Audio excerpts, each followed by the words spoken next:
सन्मान्य सदस्य सुरेश धस साहेब. अध्यक्ष महोदय, सन 2026 चे विधेयक क्रमांक 48 माननीय मुख्यमंत्री उपमुख्यमंत्री एकनाथजी शिंदे साहेब, सुनेत्राताई पवार उपमुख्यमंत्री आणि कृषी मंत्री मामा यांनी हे अतिशय चांगलं बिल आलेलं आहे. अध्यक्ष महोदय, घेऊन घ्यायचं ना. याच्यामध्ये सगळ्यात महत्त्वाची बाब कोणती आहे? हो, लक्षवेधी पण घेऊ. ते पण तर दोन्ही घेऊ. आपल्याला ज्यावेळेस अतिवृष्टी होईल, दुष्काळ पडेल, त्याच्यानंतर गारपीट झाली, वेगवेगळ्या प्रकारचे आपण शेतकऱ्यांना अनुदान देऊ. ती दिलीच पाहिजेत अध्यक्ष महोदय. थँक्यू. शेतकरी हा एकच वर्ग असा आहे की जो स्वतः 3 महिन्याच्या नंतर माझ्या हातामध्ये काय पडणार आहे, जो ऊस लागवड करतो तो 12 महिन्याच्या नंतर किती माझं टनेज येणार आहे ते माहीत नसताना सुद्धा वेळ लागेल. पीक करतो, 8 महिन्याचं पीक करतो अध्यक्ष महोदय. परंतु ग्रामीण भागामध्ये ज्यावेळेस अशी काही अनुदानं येतात, ते येत असताना एक 25% 30% वर्ग असा आहे की ज्याच्याकडे जमीनच नाहीये, त्याला 7/12च नाही.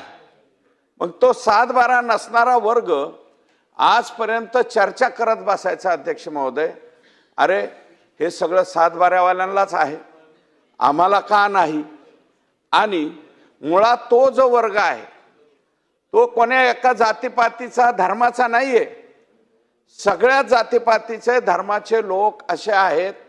ग्रामीण भागामध्ये सुद्धा अध्यक्ष महोदय त्यांच्या नावावरती 7/12 नाही, परंतु काही तिरमली समाजासारखी माणसं, गोपाळ समाजासारखी माणसं ज्यांच्याकडे 1 गुंठा सुद्धा जमीन नाही अध्यक्ष महोदय, 2-2 लाखाच्या म्हशी आणून सांभाळून त्या विक्री करण्याचं सुद्धा मोठ्या प्रमाणावर काम करतात. ज्यांच्याकडे शेती आहे त्या तिथं हिडीस फिडीस जरी बोललं तर त्याच्या बांधावरती जाऊन गवत काढून आणणे, डोक्यावरती ओझं आणणे आणि ती जनावरं जगवणे, अशा प्रकारचे मोठ्या प्रमाणावरती कामं करतात. अध्यक्ष महोदय, ऊसतोड कामगार वर्ग सुद्धा असाच आहे. बराचसा वर्ग SC STचा असेल, त्याच्याकडं काहीच नाहीये, परंतु तो दुसऱ्याच्या शेतामध्ये त्या ठिकाणी काम करतो. माननीय मुख्यमंत्री महोदयांचं अभिनंदन करेल की किमान त्या शेतमजुराला, त्या गरिबाला निश्चितपणे एक शेतकऱ्याचं किमान सर्टिफिकेट जरी मिळालं. आता उद्या काय द्यायचंय काय नाही, आता जयंत पाटील साहेबांसारखे माणसं नाही आहेत सभागृहामध्ये, ते भाषण करून उरकून निघून गेले. परंतु बोगस वगैरे असा जो शब्द वापरला अध्यक्ष महोदय, फार चुकीचा वापरला अध्यक्ष महोदय. बोगस हा शब्द किमान महिलांच्या बाबतीमध्ये किंवा या कायद्याच्या बाबतीमध्ये काढला नाही पाहिजे. अध्यक्ष महोदय, ठीक आहे आज काही दिलंय नाही दिलंय, परंतु किमान सन्मानाचा तरी एक मार्ग या ठिकाणावरून ज्याला कोणीच वाली नाही त्याला वाली होण्याचं काम भविष्यामध्ये या ठिकाणी होणार आहे अध्यक्ष महोदय. आणि जो वर्ग आजपर्यंत मिळालेल्या अनुदानापासून, मिळालेल्या सन्मानापासून वंचित राहत होता, जो वंचित घटक आहे, त्या वंचित घटकाला या ठिकाणी मान मिळण्याचा एक मार्ग या बिलाच्या माध्यमातून सुरू झाला आहे.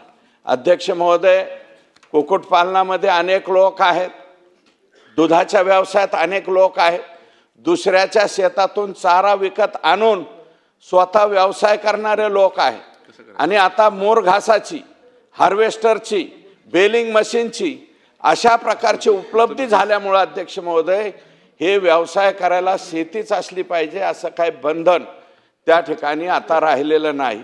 म्हणून जे लोक या व्यवसायात आहेत त्या लोकांना निश्चितपणे याच्यातनं सन्मान मिळेल. शेड्यूल ट्राईबचे लोक आहेत अध्यक्ष महोदय, ज्यांच्याकडं फक्त वन खात्याच्या काही अतिक्रमित केलेल्या जमिनी आहेत. मग त्या शेड्यूल ट्राईबच्या आमच्या माणसाला जर त्या ठिकाणी सर्टिफिकेट भेटत असेल, SCच्या माणसाला सर्टिफिकेट भेटत असेल, तर आपल्याला त्याच्यामध्ये आनंदच मिळाला पाहिजे.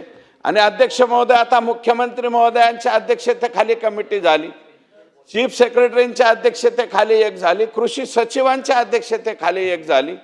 या समितीच्या माध्यमातून भविष्यामध्ये काही निश्चितपणे शिफारशी येतील. त्या शिफारशी म्हणजे ॲक्सेप्ट झाल्याच्या नंतर या दीन दलित दुबळ्या गरीब माणसाला जर न्याय मिळायला सुरुवात झाली तर मला वाटतं कोणाच्याही आपल्या पोटात दुखण्याची काही आवश्यकता नाही. अध्यक्ष महोदय, एकल महिलांच्या बाबतीत सुद्धा याच्यामध्ये विचार केलेला काय अध्यक्ष महोदय? एकल महिलांची संख्या महाराष्ट्रामध्ये कोविडच्या नंतर मोठ्या प्रमाणावरती वाढली अध्यक्ष महोदय. एखादी भाऊजाई आपली जर विधवा झाली, कुटुंबातला भाऊ गेला, तर त्या विधवा भगिनीकडे कोणी बघतं का अध्यक्ष महोदय? शेवटी तिला तिचाच लढा लढावा लागतो. त्या कुटुंबातल्या लोकांना 10 वर्ष संसार जरी त्या माऊलीने केलेला असला, तिला मूलबाळ जरी असलं तरी प्रॉपर्टीतला हिस्सा सुद्धा द्यायचा नाही, इतकी विचित्र मानसिकता समाजाची त्या ठिकाणी झालेली आहे अध्यक्ष महोदय. एकल महिलांची संख्या कोविडच्या नंतर महाराष्ट्रामध्ये मोठ्या प्रमाणात झाली. अध्यक्ष महोदय, महिला व बाल कल्याण विभागाकडनं त्यांच्या मुलांना 2200 रुपयाचे काही पेन्शन मामा आपण देतो. ती पेन्शन सुद्धा अध्यक्ष महोदय कधी कधी काही जिल्ह्यामध्ये वेळेवरती मिळत नाही अध्यक्ष महोदय. जिचा पती गेलेला आहे, जिला घर नाही, दार नाही, काही नाही, एकटी महिला आहे, 2 मुलं आहेत, त्यांच्या बाबतीमधला न्याय लवकर तिला मिळत नाही अध्यक्ष महोदय.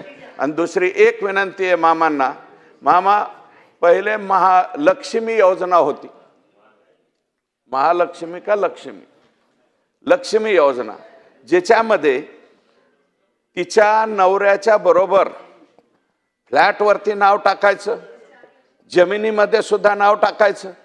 अध्यक्ष महोदय, ग्रामीण भागामध्ये शेतकऱ्यांच्या मुलांची परिस्थिती अत्यंत गंभीर झालेली, त्यांना मुली कोणी देत नाही. अध्यक्ष महोदय, आता काही दिवसाच्या नंतर एखाद्या मुलीचा बाप असं सुद्धा म्हणू शकतो, माझ्या मुलीची अमक्या बरोबर हळद लावायची आहेत, हळद लावण्याच्या अगोदर माझ्या मुलीच्या नावावर, तुझ्या नावावर जर 2 एकर जमीन असेल तर 1 एकर माझ्या पोरीच्या नावावर करून दे, तरच तुला पोरगी देतो, असं सुद्धा म्हणण्याची शक्यता आहे. हे शक्य होईल. आणि अध्यक्ष महोदय, एक वाक्य जे जयंत पाटील साहेबांनी वापरलं त्याला माझा पाठिंबा आहे अध्यक्ष महोदय, की आपण आपल्या घरामध्ये, मामा म्हणले की माझ्यापेक्षा मामींची प्रॉपर्टी जास्त आहे. राजकारणी लोकांच्या बाबतीत असतंय तसं राजकारण्यांच्या बाबतीत असं आहे, कारण यांना 5 एकराच्या आतच राहावं लागतं. आता आमच्या मामांचं काय, छत्रपती सहकारी साखर कारखान्याची ऊस तोडणी चालू झाल्यापासून पट्टा पडेपर्यंत मामांच्याच ऊसामध्ये त्या ठिकाणी काही टोळ्या बिलकुल हालत नाहीत, हे आम्हाला माहिती आहे.